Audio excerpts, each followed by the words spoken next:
Assalamualaikum warahmatullahi wabarakatuh. Salam bahagia Bapak, Ibu, guru penggerak. Di sini saya akan menyampaikan aksi nyata modul 1.4 budaya positif. Diseminasi budaya positif oleh Kurnia Margi Ariyanti SPD, CGP Angkatan 8 dari Kabupaten Temanggung.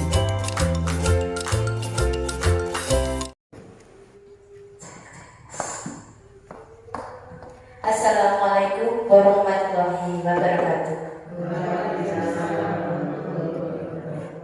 Kepada Bapak Kepala Sekolah SD Negeri Darrejo yang saya hormati, kepada rekan-rekan guru SD Negeri Darrejo yang saya hormati, pertama-tama marilah kita panjatkan puji syukur kehadirat Allah Subhanahu wa Ta'ala yang senantiasa melimpahkan rahmat, taufik dan hidayahnya kepada kita, sehingga kita dapat berkumpul di tempat ini tanpa kurang suatu apapun.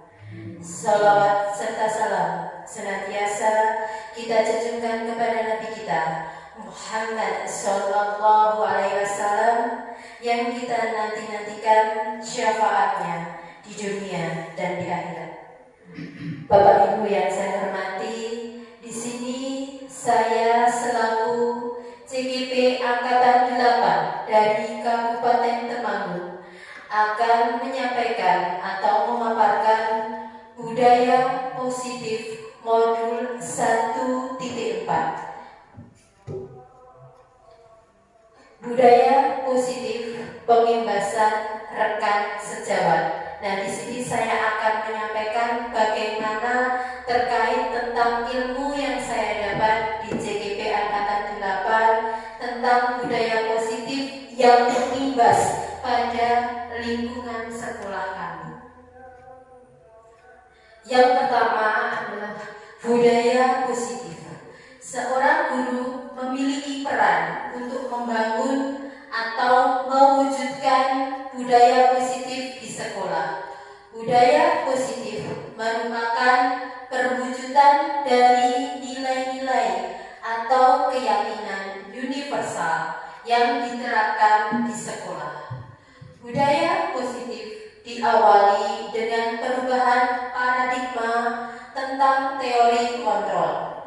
Selama ini, barangkali kita sebagai guru merasa berkewajiban mengontrol perilaku siswa agar memiliki perilaku sesuai dengan guru yang diharapkan.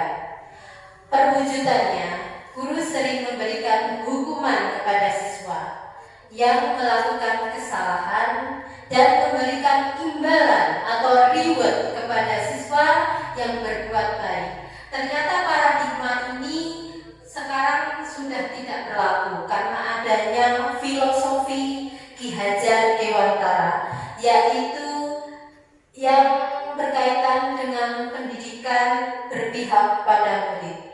Kita dituntut untuk tidak memberikan hukuman kepada siswa. Ternyata selama ini kita pernah, mungkin ya Bapak Ibu, memberikan hukuman kepada siswa yang melakukan kesalahan.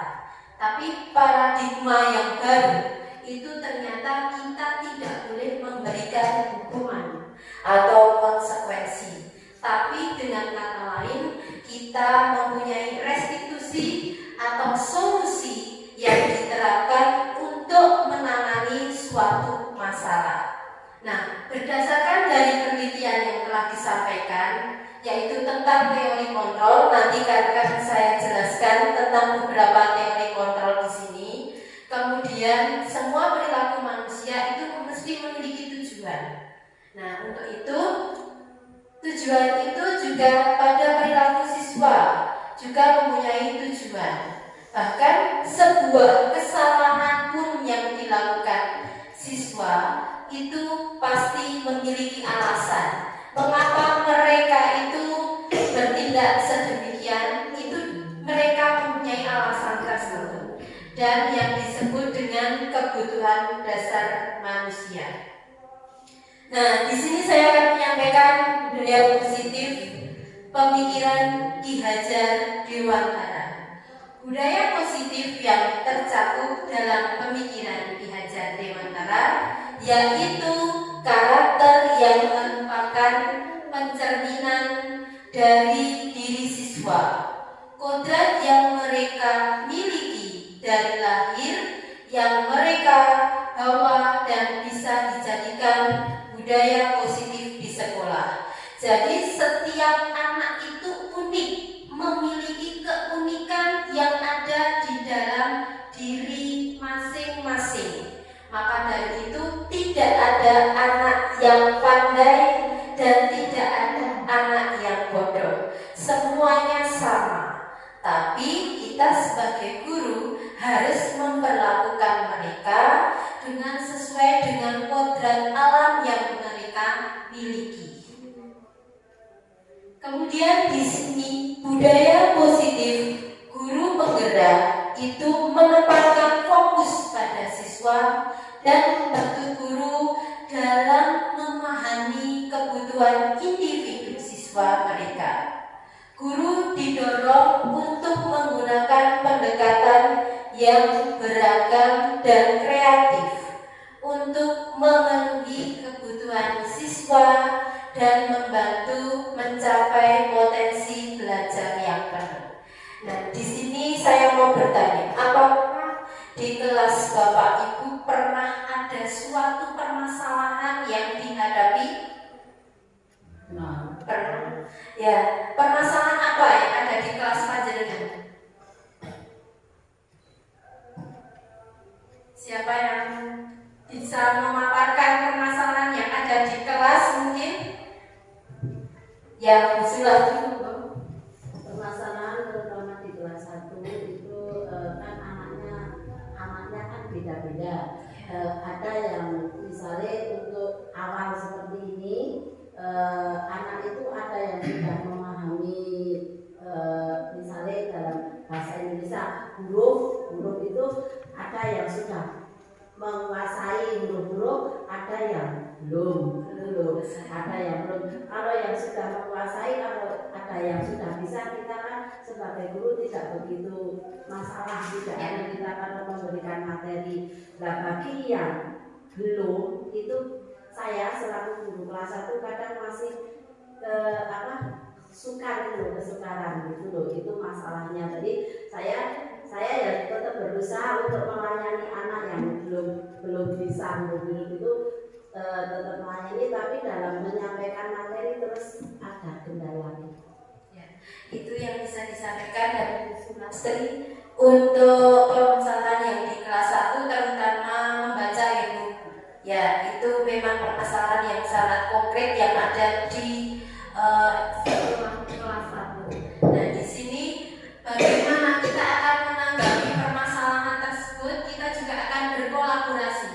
Bagaimana kita akan mengungkap masalah tersebut sehingga nantinya ada restitusi atau ada solusi yang baik terhadap perkembangan dan kemajuan yang ada di sekolah kami. Mungkin ada yang mau menyampaikan, barangkali ada saran untuk Bu Sulastri supaya nanti kelas 1 itu dapat atau lancar dalam membaca. Monggo. Bu Husna mungkin.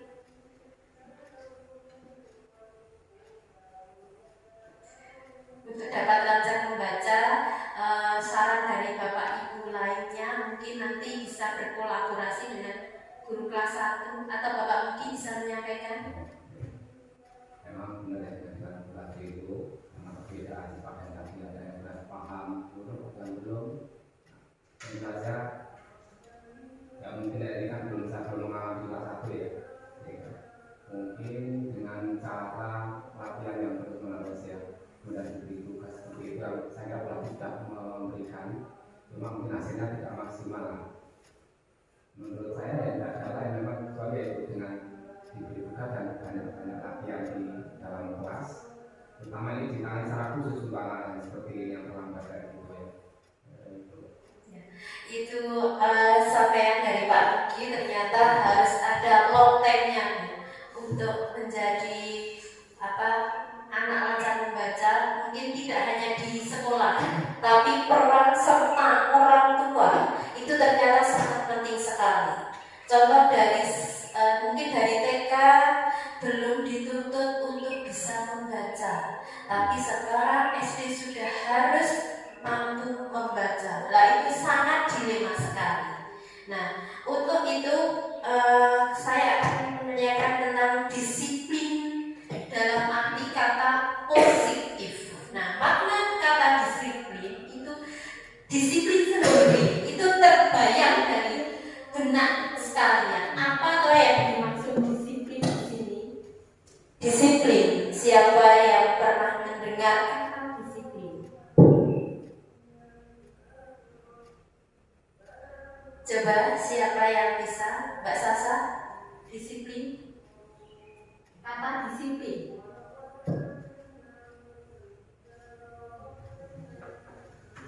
Yang disiplin itu mungkin yang Mbak Sasa bantu, mungkin kata benarnya benar atau mungkin masih jauh dari apa yang kita. Nah, di sini kan ada kata sempit dan ada kata luas ya. Ya. Misalnya disiplin waktu, ya disiplin kita dalam belajar itu tadi bisa istilahnya itu dari materi ke materi yang dipelajari secara sungguh-sungguh itu sudah masuk dalam kata disiplin. Jadi disiplin ini memang kata yang singkat tetapi penjabarannya itu tadi sangat luas ya. Di bidang apa dulu ya kita mau masuk. Tapi intinya adalah sikap yang dimiliki seseorang untuk melakukan sesuatu secara konsisten dan terus-menerus. Ya. Bagus sekali dari Bapak Buki. Ternyata disiplin itu kata yang sangat unik dari kata disiplin, tapi penjabarannya yang sangat signifikan. Bahkan di sini identik dengan hukuman. Siapa yang tidak disiplin akan mendapatkan hukuman. Nah, paradigma ini bisa kita rubah mindsetnya supaya anak itu tidak menjadi takut. Nah, nanti kalau kamu tidak disiplin, maka akan mendapatkan hukuman. Nah, itu dari benak anak sendiri akan tertanam bahwa jika tidak melakukan suatu yang disiplin, akan ada hubungan dari bapak ibu guru. Nah, itu mindset anak yang seperti itu harus kita hilangkan.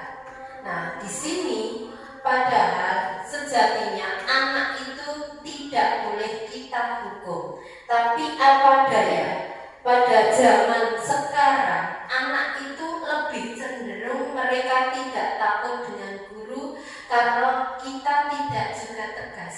Karena apa? Anak sekarang itu biasanya sopan santunnya itu sangat kurang. Untuk itu kita harus pembenahan juga karakter pada peserta didik.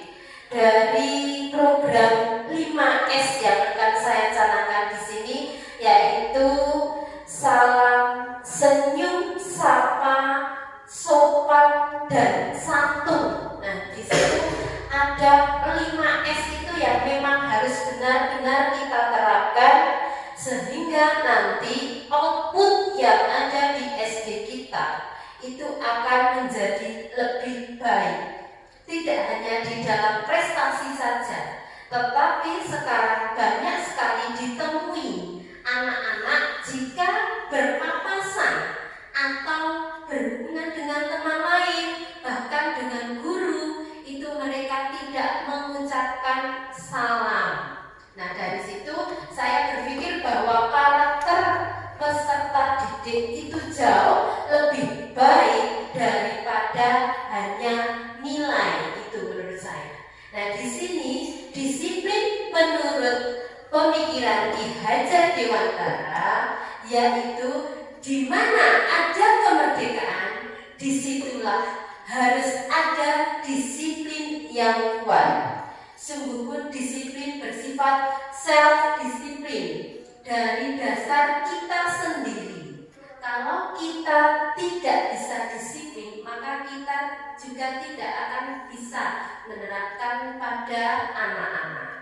Nah, tapi dari kata disiplin sendiri itu dengan mudah, dengan sekeras-kerasnya harus bisa mendisiplinkan dari soal waktu, kemudian soal kedatangan, itu harus ada dari kesadaran dari kita Di situ Ki Hajar Dewantara menyatakan untuk mencapai suatu kemerdekaan dalam konteks pendidikan saat ini kita harus menciptakan murid yang merdeka. Nah, dari murid yang merdeka itu harus ada disiplin yang kuat, yaitu memiliki motivasi internal, kemudian memerlukan pihak lain untuk memotivasi secara eksternal dari diri kita, dari diri siswa, kemudian dari lingkungan luar. Contohnya, kita harus berkomunikasi dengan wali murid atau orang tua yang sudah kita terapkan, misalnya dengan penggunaan grup kelas atau grup WA. Di situ kadang kita sudah berkomunikasi. Mungkin di sini nantinya kita akan lebih lanjut untuk menerapkan disiplin dengan berkolaborasi dengan orang tua. Nah, di sini saya akan menyampaikan posisi kontrol. Masih semangat Bapak Ibu? Semangat atau sudah ngantuk? Ya. Saya akan menyampaikan di sini tentang 5 posisi kontrol menurut Diana Gosen dengan bukunya Restitution Reconstructing School Discipline pada tahun 1998. Menurut beliau, 5 posisi kontrol sebagai seorang guru, yaitu yang pertama adalah penghukum, yang kedua pembuat rasa bersalah, yang ketiga sebagai teman, yang keempat pemantau, dan yang kelima adalah manajer. Mari kita tinjau kembali posisi kontrol. Nah, kita tahu bahwa kita itu sangat dilema. Di sini seorang guru itu sebagai penghukum. Hukum itu bisa sebagai hukuman fisik yang verbal. Nah, di sini guru lebih menekankan biasanya patuhi aturan saya. Aturan itu sudah kita tulis. Nah, kamu selalu salah. Lah itu ternyata kata-kata itu adalah sebuah kata-kata yang menjadi benak suatu siswa. Seorang siswa akan merasa bersalah terus-menerus. Nah, itu sebagai posisi kontrol guru sebagai penghukum. Guru seperti ini senantiasa percaya hanya ada satu cara agar pembelajaran bisa berhasil, yaitu dengan cara dia saja. Kemudian yang kedua yaitu pembuat merasa bersalah. Misalnya dengan kata-kata, ibu sangat kecewa sekali dengan kamu. Nah, itu membuat anak itu sudah merasa bersalah. Berapa kali Bapak harus memberitahukan kamu? Nah, merasa anak itu merasa bersalah, kemudian rasa kecewa yang ada di dalam hati anak tersebut. Nah, gimana coba kalau orang tua kamu tahu berbuat begini? Nah, posisi murid itu akan menilai dirinya itu adalah buruk. Dia buatan Bapak Ibu. Ternyata mereka ternyata saya di mata dunia hanya salah, salah, dan salah. Nah, itu posisi tersebut menekankan anak merasa dirinya itu merasa bersalah. Dan yang ketiga adalah posisi kontrol sebagai teman. Guru itu posisi ini tidak akan menyakiti murid, tapi menyeimbangkan sebagai temannya. Ayolah kita bantu demi Bapak. Ayo ingat, ayo kita ingat bantuan Bapak selama ini. Nah, saya pikir Bapak Ibu itu teman saya, merasa Bapak Ibu guru sebagai teman, enjoy. Nah, di sini murid akan merasa tidak terbebani dan murid tidak merasa kecewa, sehingga murid itu akan merasa berusaha lagi menjadi hal yang lebih baik. Kemudian guru sebagai pemantau. Di sini guru hanya mengawasi murid-muridnya saja. Kita bertanggung jawab atas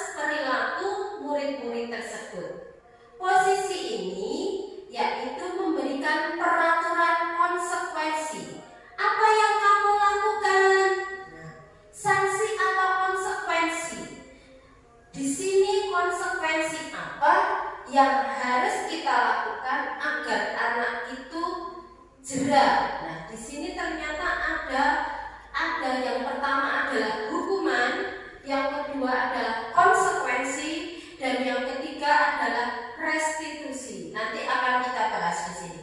Seorang pemantau sangat mengandalkan perhitungan, kemudian catatan dan data sebagai bukti perilaku seorang siswa.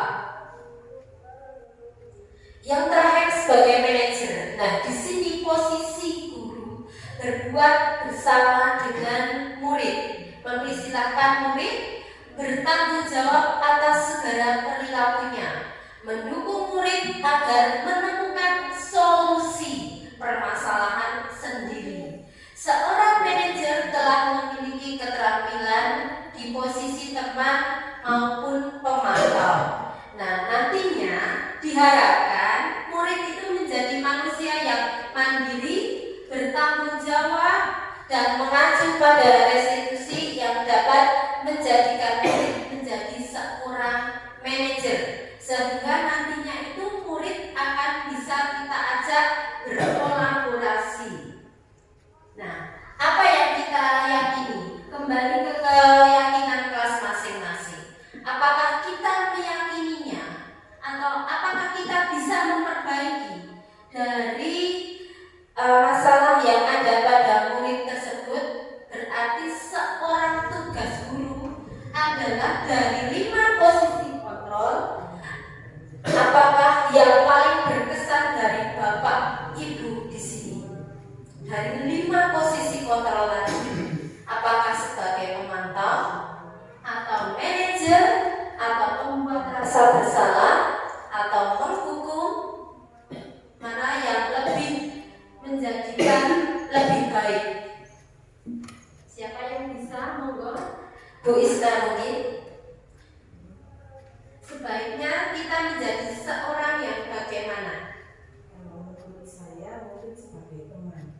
Ya, Bu Isna mengatakan bahwa sebagai teman. Berarti di sini posisi kita berada bersama dengan murid ya, menjadi seorang teman bagi muridnya. Wonten? Ya. Mungkin Bu Lucy? Kalau menurut saya mungkin yang sebagai manajer ya, karena di situ kita memberikan tanggung jawab kepada murid untuk bisa menjadi manajer bagi dirinya sendiri. Bu Lucy mengatakan bahwa posisinya sebagai manajer, karena di sini sangat penting kita tidak boleh menghakimi seorang murid, tapi kita memposisikan untuk menyelesaikan suatu masalah bersama-sama dengan menggunakan segitiga restitusi. Nah, di sini saya akan menyampaikan juga kebutuhan dasar manusia. Seluruh tindakan manusia pertama itu harus memiliki tujuan. Yang pertama, kebutuhan dasar itu kita harus bisa bertahan hidup.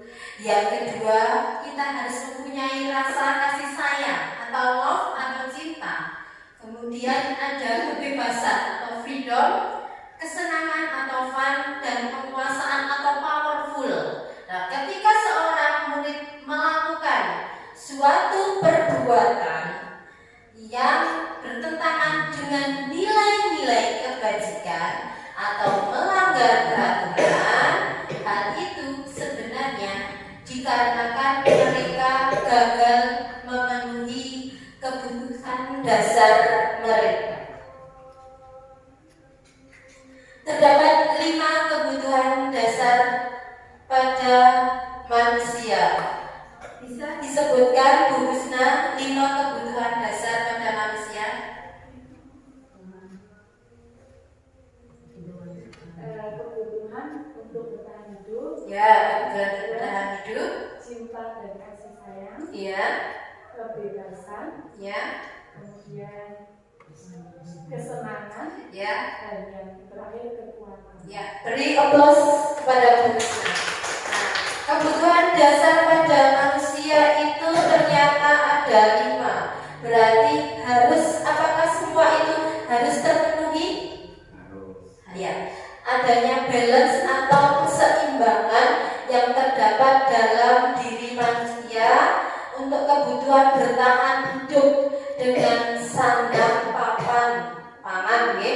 Kemudian cinta dan kasih sayang, anak juga harus perlu disentuh setiap harinya, kemudian diajak untuk ngobrol. Nah, di situ adanya perilaku cinta dan kasih sayang. Kemudian yang ketiga adalah kebebasan.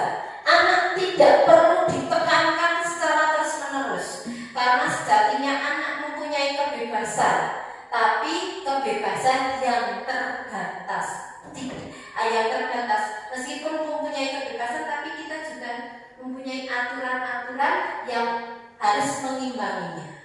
Kemudian kesenangan, berarti kita juga perlu refresh, ya, untuk menyeimbangkan antara otak kanan dan otak kiri. Kemudian kita harus juga mempunyai kekuatan atau powerful untuk membangkitkan semangat dari diri kita. Ketika kita semangat, saya yakin anak-anak akan menjadi semangat.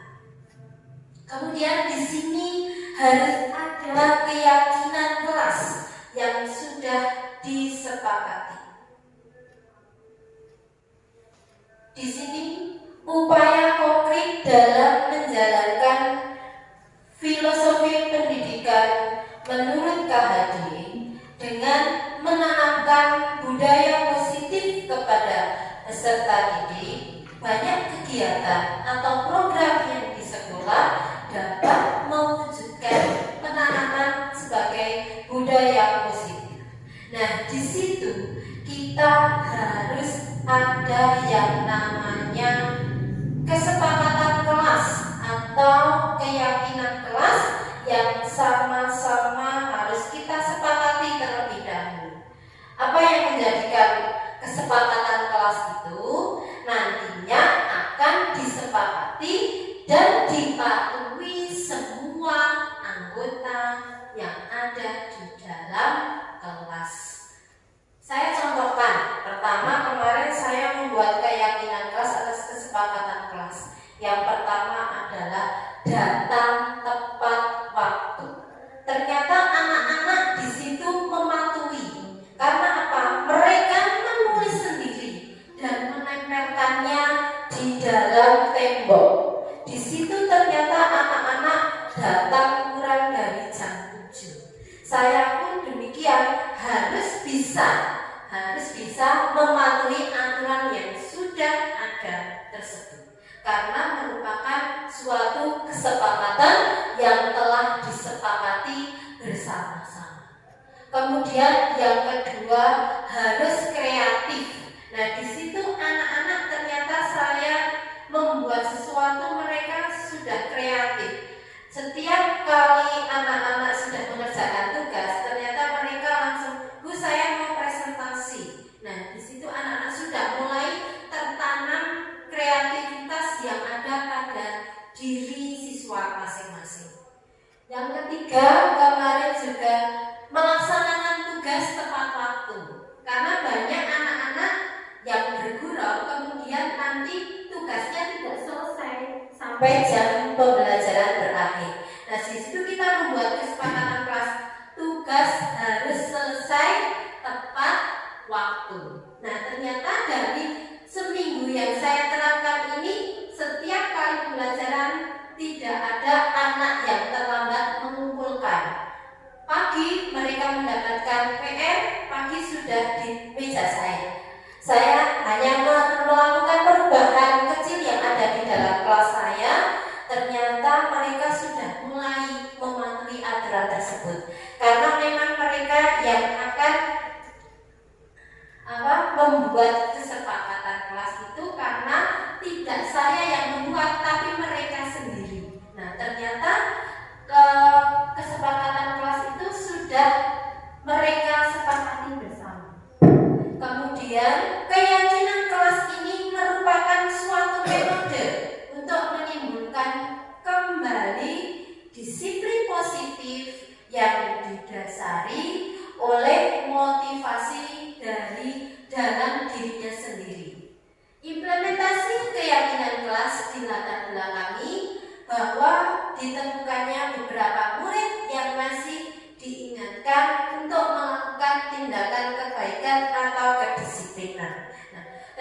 tidak semua anak di dalam kelas itu melakukan keyakinan kelas bersama-sama, tapi masih ada yang diingatkan.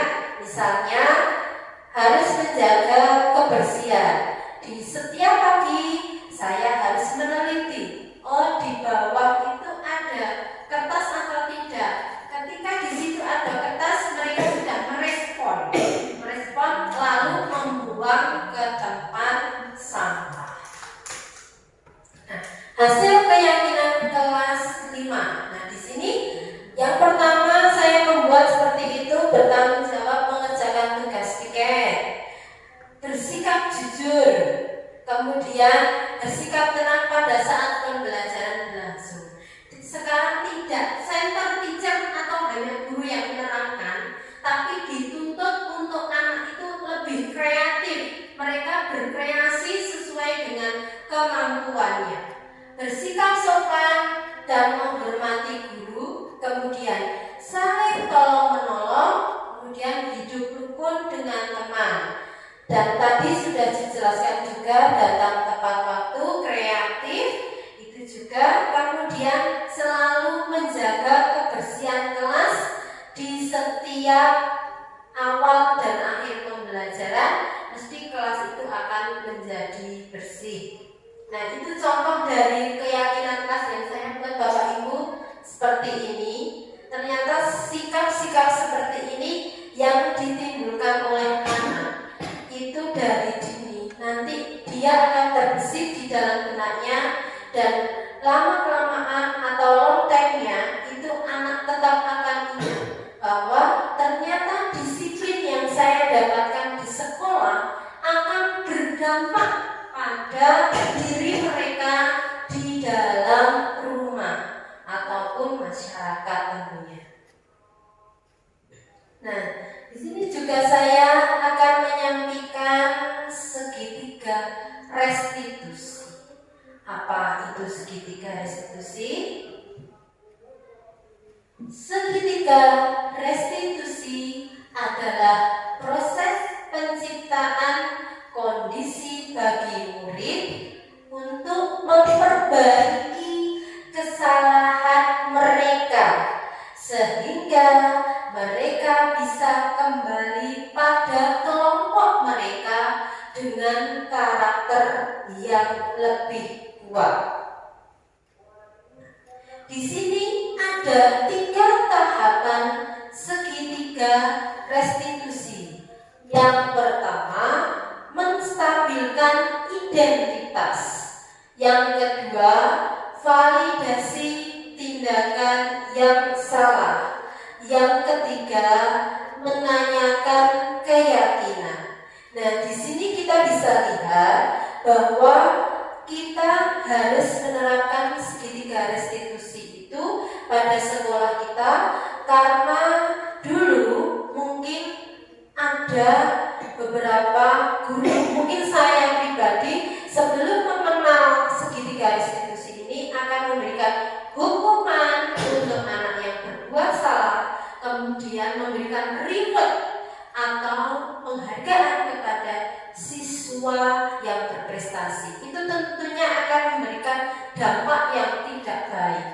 Setelah saya mengenal segitiga restitusi, itu nanti kita akan tahu bagaimana cara atau solusi untuk menangani suatu permasalahan yang ada di dalam kelas maupun ada di dalam sekolah. Nah, di situ kita bisa jelaskan contoh-contoh dari menstabilkan identitas. Bagaimana cara kita mengkorek anak itu? Apa yang menjadi alasan mereka itu melakukan suatu kesalahan? Kenapa kamu berbuat seperti ini? Nah, ditanya dengan cara lembut, ditanya tentang bagaimana mereka melakukan alasannya kenapa. Misalnya alasannya kenapa datang terlambat.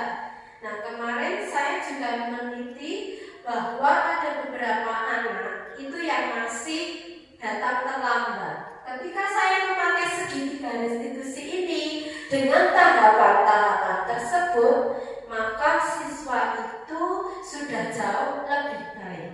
Ternyata kita tidak boleh menerapkan hukuman atau konsekuensi, tapi lebih tepatnya dengan menggunakan segitiga restitusi. Yang pertama, kamu tentunya punya alasan mengapa melakukan itu. Nah, itu bisa kita masuk dengan menstabilkan identitas. Yang kedua, adakah cara yang lebih efektif untuk mendapatkan apa yang kamu butuhkan? Nah, bagaimana cara mengatasinya seperti itu? Nanti anak juga dikuatkan validasi tindakan yang salah. Misalnya, setiap orang itu pernah melakukan kesalahan. Misalnya, Bu Guru pernah melakukan kesalahan pastinya. Nah, kesalahan apa yang kamu tetapkan di kelas tadi? Nah, ternyata dari pertanyaan-pertanyaan itu anak akan muncul apa alasan mereka itu melakukan suatu kesalahan. Nah, kemudian keyakinan kelas apa yang telah kita sepakati? Setelah tadi kita flashback membuat suatu kesepakatan, ternyata dari keyakinan kelas itu dapat diambil kesimpulan. Nantinya anak tidak akan berbuat yang negatif tadi. Kamu ingin menjadi orang yang seperti apa? Kita juga bisa di dalam validasi tindakan yang salah. Kemudian nanti adanya penguatan yang terakhir. Kamu bukan satu-satunya yang pernah melakukan ini. Nah, kemudian menanyakan kapan kamu akan melaksanakan,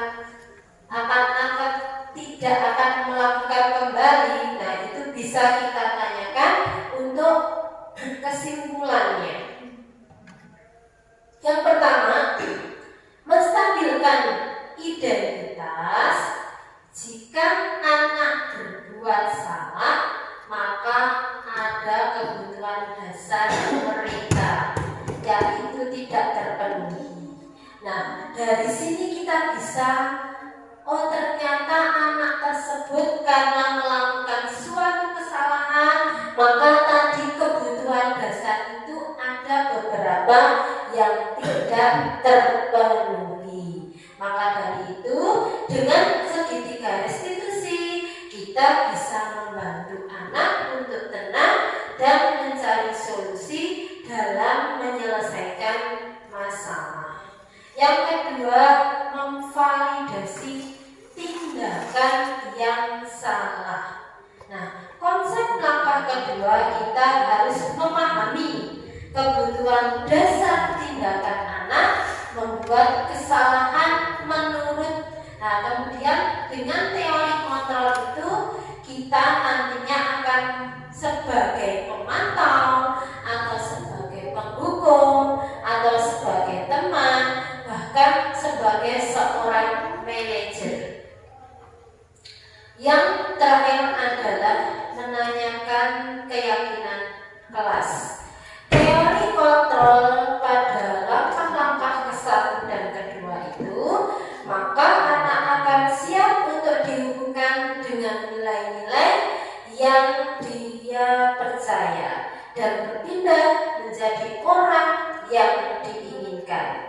Penting menanyakan ke anak tentang kehidupan kedepannya, dia ingin seperti apa untuk dapat menyelesaikan masalah. Nah, di sini kita nanti akan ada suatu kasus atau permasalahan. Nanti di situ akan ada bagaimana cara mengatasi suatu masalah menggunakan segitiga restitusi. Masih semangat Bapak Ibu semua? Masih. Ngantuk? Ya. Ya, kita lihat untuk hasil keyakinan kelas di sini, Bapak Ibu juga bisa membuat atau diterapkan di dalam kelas masing-masing tentunya dengan menggunakan segitiga restitusi. Nanti juga Bapak Ibu bisa suatu problem atau masalah yang ada di dalam kelas masing-masing. Nah, di sini sekarang saya minta untuk Bapak dan Ibu menuliskan suatu masalah yang ada di kelas Bapak Ibu masing-masing. Monggo ditulis yang singkat.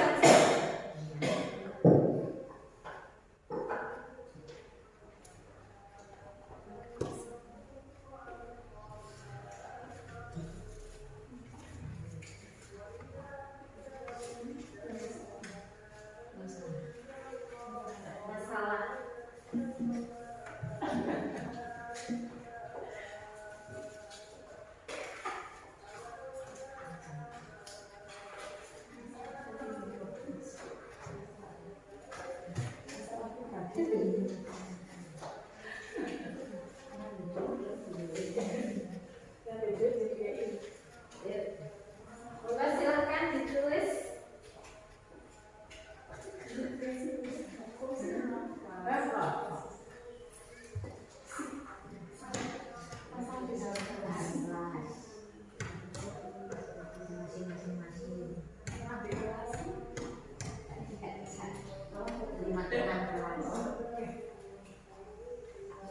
Jangan ditulis singkat saja.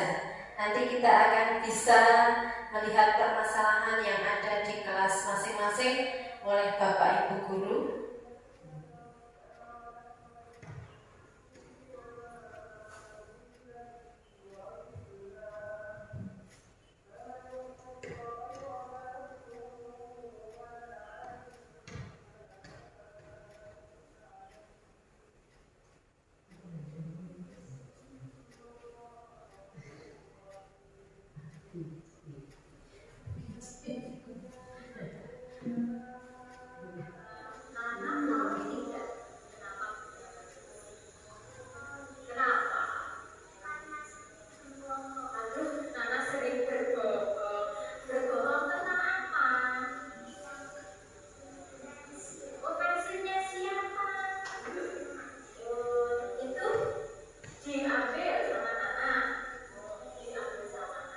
Itu hanya sekedar contoh cara saya mengatasi dengan menggunakan segitiga distribusi. Kemarin kita sudah mengetahui keyakinan atau kesepakatan luas yang sudah kita buat. Apa kesepakatan luas? Tidak boleh sekolah harus jujur, bagus, pintar, tahu, ini kita menurut mana? Itu kita tahu kalau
ketika anak itu melakukan suatu kesalahan, ternyata jika kita datangi, kita rangkul dan dengan menggunakan segitiga restitusi tahapan-tahapan tersebut akan kita lihat bagaimana cara penanganan terhadap anak tersebut, dan lambat laun mereka juga akan bisa memahami dan bisa menjadi yang lebih baik.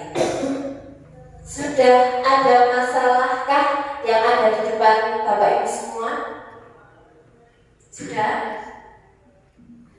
Monggo Bu Lucy bisa disampaikan.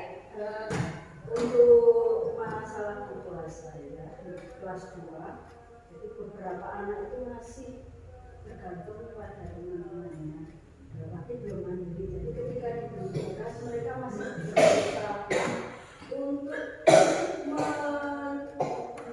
minta bantuan teman untuk menjawab atau bahkan dalam bahasanya mencontek gitu ya. Ya, itu suatu permasalahan yang nantinya kita akan mencari solusinya bersama ya. Ternyata banyak sekali masalah-masalah yang ada di lingkungan kelas kita, terutama dalam hal anak tadi mencontek ya. Bagaimana cara kita bisa mensikapinya? Mungkin dari pendekatan personal anak, siapa yang sering mencontek seperti itu. Nah, nantinya akan ada solusi bagaimana anak tersebut membuat tidak lagi mencontek. Kemudian siapa lagi yang akan menyampaikan masalah yang ada di kelas? Mungkin dari saya ya. Ya, Biasanya permasalahan yang dihadapi itu ketika perubahan mood anak ya. Jadi anak sudah tidak, moodnya itu sudah tidak baik lagi. Misal sudah di jam siang hari itu kan sudah berbeda. Nah, kadang tidak mau, jadi anak itu tidak mau mendengarkan apa yang kita sudah sampaikan gitu. Nah, kira-kira gimana caranya agar anak-anak itu tetap bisa berkomunikasi walaupun moodnya itu sedang berantakan atau seperti itulah. Contohnya mungkin yang harus kita lakukan itu apa? Ya, bagus sekali yang sudah disampaikan. Ternyata mood itu juga sangat berpengaruh terhadap pembelajaran yang ada di kelas. Saya pribadi mengamati bahwa setiap pagi saya harus memasang perasaan. Nah, di situ bagaimana walaupun saya pagi itu sudah bertanya, apa kabar kalian hari ini? Nah, saya akan menggunakan emotion. Walaupun nanti emotion itu dia bilang bahagia, ternyata dalam nantinya perjalanan sampai siang itu mereka kadang ada rasa kecewa, ada rasa sedih. Nah, itu juga harus kita perhatikan secara individu personal anak tersebut. Nah, menurut saya di situ mood anak itu merupakan pembawaan dari rumah. Ketika anak itu sudah istilahnya beko ya, kadang pagi itu anak sudah beko, tidak mau sekolah dan diharuskan oleh orang tua harus tetap sekolah. Ternyata nanti itu endingnya itu juga tidak baik, mesti ada drama. Nah, di situ saya benar-benar mengamati. Kemudian bagaimana cara menumbuhkan mood yang bagus menurut Bapak Ibu? Monggo siapa yang akan menyampaikan pendapat? Mood yang bagus itu yang seperti apa, sampai mungkin dari Bu Siti pagi, dari yang kelas kecil. Monggo Bu Siti. Mood anak, biasanya anak yang kelas rendah itu kan moodnya dengan bisa mengamati satu-satu biar anak itu tetap ceria. Itu seperti apa? Mungkin pengalaman dari Bu Siti pribadi. Ya, pengalaman dari saya, kalau anak itu saya datang, anak sudah gembira, dikasih salam, dia menjawab, terus nanti apa yang mau pada anak itu, terus saya setelah itu dikasih reward. Nah, tapi anak tetap semangat dalam kegiatan. Oh, seperti itu ya. Itu yang disampaikan oleh Bu Siti, ternyata harus ada reward walaupun mungkin rewardnya itu hanya bagus atau angsuran jempol, itu sudah menjadi reward yang berpositif. Nah, di sini saya akan membagikan beberapa kasus. Di situ bisa dibaca, nanti bisa ada yang menjadi guru dan ada yang menjadi siswa, secara berkelompok saja.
Guru dan juga ada yang menjadi siswa. Nah, bisa dipraktekkan seperti saya tadi, kasus saya dengan Kirana itu bagaimana saya menanggapi memvalidasi identitas Kirana seperti apa, kemudian validasi tindakan yang salah, kemudian membuat kesepakatan atau keyakinan kelas sehingga nantinya Kirana tidak akan melakukan hal serupa kembali.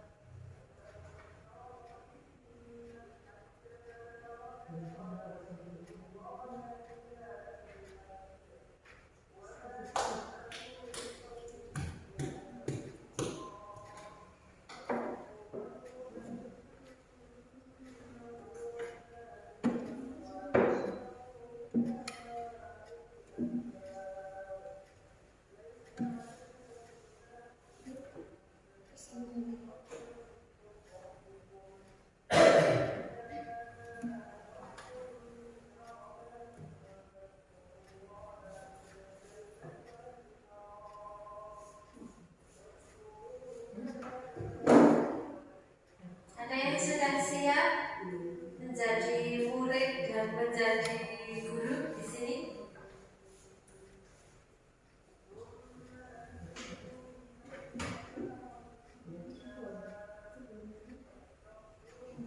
Spontan saja, silakan Bu Siti dan Bu Isna mungkin bisa menyampaikan di depan.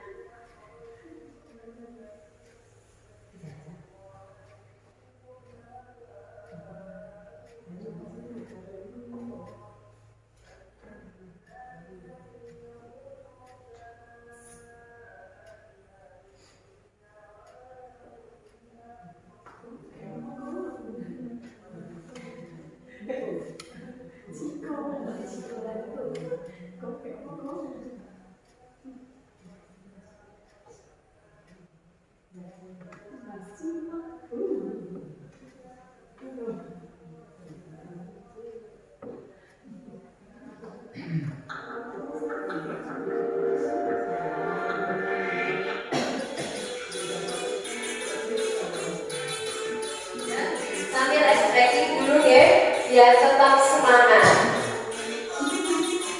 Tangan diputar-putar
Monggo Bu. Krisna dan Lucy bisa menjadi peran sebagai seorang guru dan sebagai siswa. Ya, di situ saja.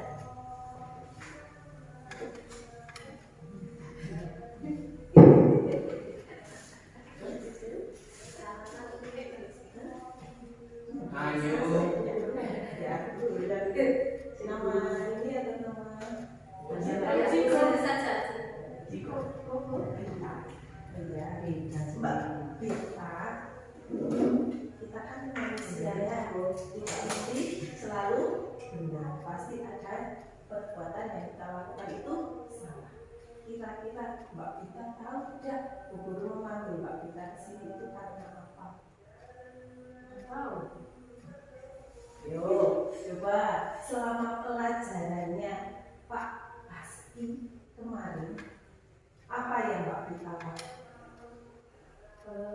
Saya sering izin ke toilet. Kira-kira itu Mbak Bita izin ke toilet itu mau ngapain?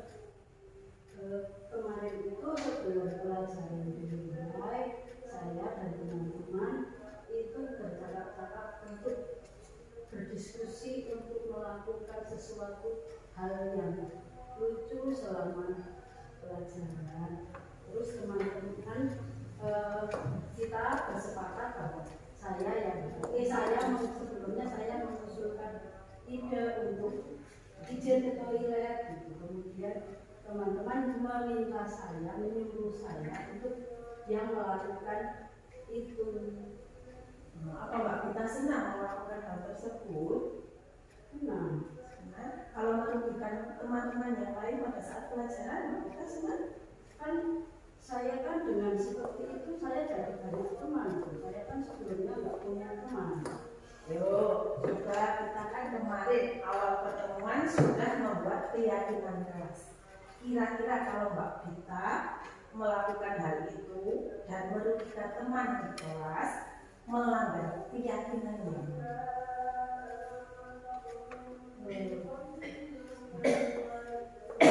Menghormati orang lain. Kalau ada yang dilanggar, menurut Mbak Bita, apakah hal itu mau dilanjutkan lagi oleh Mbak Bita? Tidak. Terus mau bagaimana? Saya tidak akan mengulangi lagi, dan ketika teman-teman menyuruh saya seperti itu lagi, saya tidak akan mau mengulangi. Nah, sekarang kan masalahnya sudah terselesaikan. Kita kembali ke keyakinan kita yang sudah kita sepakati. Jadi besok Mbak Bita harus melakukan yang lebih baik lagi, jangan seperti kemarin. Terima kasih Bu Krisna, tepuk tangan untuk Bu Krisna. Nah, demikianlah cara kita mempraktekkan segitiga restitusi. Ternyata Bapak Ibu sudah mengerti bagaimana cara nanti menemukan solusi ketika permasalahan yang ada di dalam kelas masing-masing bisa menggunakan segitiga restitusi. Berarti posisi kontrol sebagai apa kita sebagai guru saat anak melakukan kesalahan menurut Bapak Ibu semua? Posisi kontrolnya ada 5 tadi, apa saja? Ya, teman, kemudian manajer, penghukum, membuat rasa bersalah. Itu yang mana kira-kira yang paling mengena untuk posisi kontrol tersebut? Yang tadi membuat rasa bersalah ya. Membuat rasa bersalah. Nah, ternyata di situ beberapa pendapat itu berbeda-beda. Ada yang mengatakan membuat rasa bersalah anak akan menjadi jerah.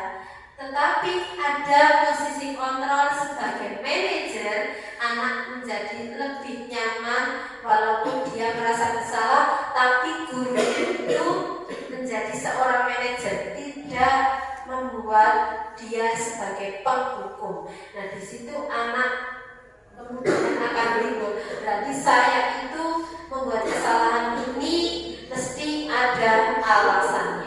Karena tadi tidak ada beberapa kebutuhan dasar manusia yang tidak terpenuhi. Seperti itu ya Bapak Ibu. Ternyata banyak sekali masalah-masalah yang timbul dan masalah-masalah yang harus kita selesaikan. Nah, Bapak Ibu, tadi di sini saya sudah menyampaikan bahwa keyakinan kelas dan upaya konkret terhadap filosofi pendidikan Ki Hajar Dewantara itu kita menuntut anak berkembang sesuai dengan kodrat alam yang ada di dalam diri masing-masing anak dan kodrat zaman sesuai dengan perkembangan zaman. Anak sekarang kalau kita tidak terperkenalkan menggunakan gadget atau HP atau media lainnya, mereka malah semakin penasaran. Nah, ketika itu mereka akan mencari kesenangan di luar. Tapi kalau kita memberikan fasilitas tapi dengan batasan tertentu, maka mereka justru akan bisa mengimbangi hal tersebut. Nah, tentunya keyakinan kelas ini juga harus kita sepakati bersama-sama, bersama anak, bersama dengan guru, dan akan kita patuhi bersama-sama.